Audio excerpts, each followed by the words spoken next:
with Madonna at the mansion on the hill. Wake up with our gorgeous Queen Madonna.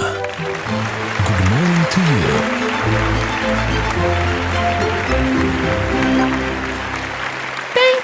Thank you, and welcome to a brand new series called Who What Wednesday, only on Mornings with Madonna. Throughout the past episodes, we have begun exploring the breadth of the history surrounding this mansion. But why are the rooms, the artifacts, and the hundreds of drawings significant?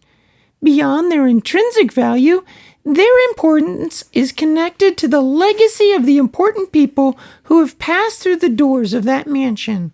Grandma, do you mean people who have visited? Or are you talking about Eugene Carpenter who lived there? Well, yes, Cliffy Pooh. Let's start out first discussing Eugene Carpenter, and in other episodes, other people too. Who What Wednesday is dedicated to understanding all of the people who lived here and have made this mansion worth saving. Well, I think it's worth saving no matter who lived here, Grandma. Well, that's absolutely true, Cliffy Pooh. But sometimes a spectacular home can act as a platform to tell a remarkable story. So let's start the series by starting to understand Eugene Carpenter. As we know, Eugene and Merrette had one daughter named Olivia.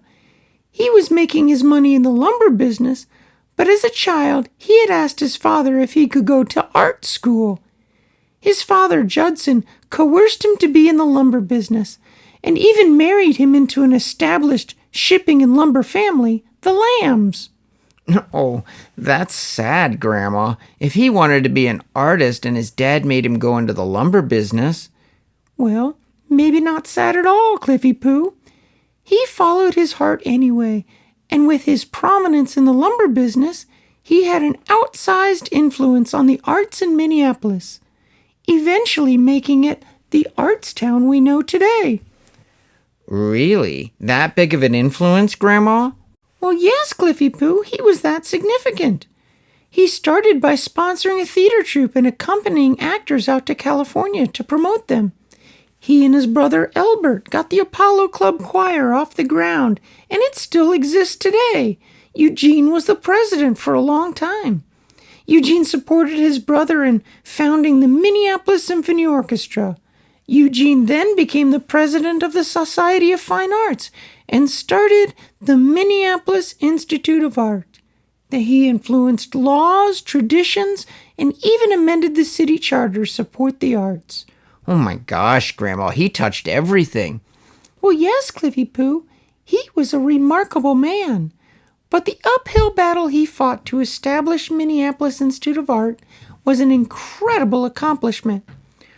Over the next few weeks, we will share telegrams Eugene Carpenter received as he elicited support for his dream of a Minneapolis Institute of Art, which would include an orchestra hall, an art school, a theater, and a monumental museum. Let us kick off the series with a telegram from none other than Booker T. Washington.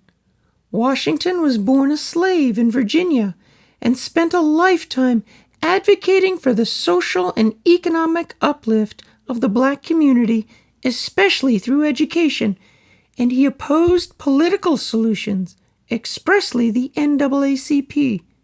Speaking to early Minneapolis, his message still resonates today. I will read it in its entirety. A telegraph from Tuskegee, Alabama, December 29, 1910. I have always found that the citizens of Minneapolis stood for progress, that they were strong and courageous, that they believe in hard work, and that they had great civic pride, so characteristic of Americans of the Middle West. I know of no fitter monument to this spirit of progress than a large art museum.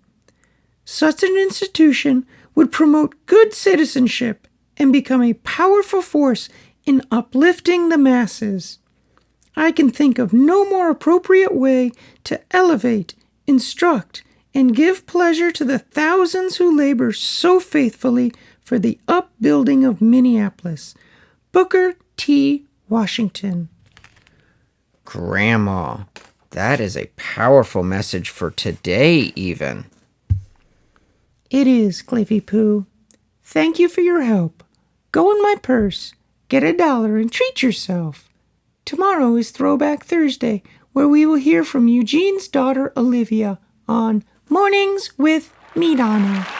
Mornings with Madonna is 300 days. Will be 300 ways to see 300 Clifton.